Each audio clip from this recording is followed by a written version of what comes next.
তুমি যদি বলো তোমার পায়ে ধরতে, আমি পায়ে ধরতে রাজি। তুমি যদি বলো তোমারে জড়িয়ে ধরে কাঁদতে, আমি কাঁদতে রাজি।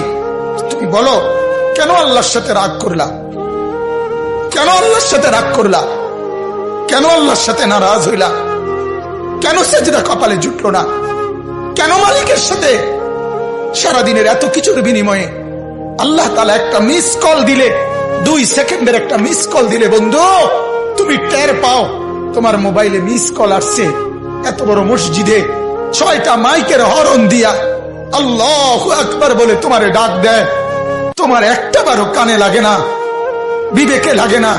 তোর মতো সত্য ডাকাত, তোর মতো পাষাণ বেটা আর কে হইতে পারে? বেটা কথা বলেন না কেন? তুই ডাকাত, কত বড় ডাকাত। ওয়ায়াউমা তাকুমুস সাআতু ইউবলিসুল মুজরিমুন।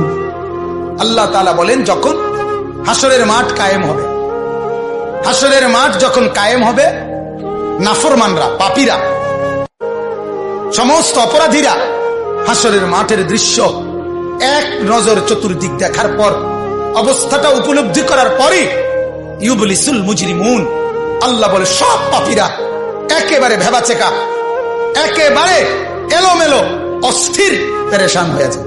হায় এখন কি হবে, এখন কি হবে? হাসরের ময়দানে দাঁড়িয়ে দেখবে আল্লাহ নবী সাল্লাল্লাহু আলাইহি সাল্লাম বলেন 2টা কদম, শুধুমাত্র 2 পাও রাখা যায় যতটুকু জায়গা। আল্লাহ রাসূল সাল্লাল্লাহু আলাইহি সাল্লাম বলেন একজন মানুষ হাসরের ময়দানে শুধু এতটুকু জায়গায় বরাদ্দ পাবে।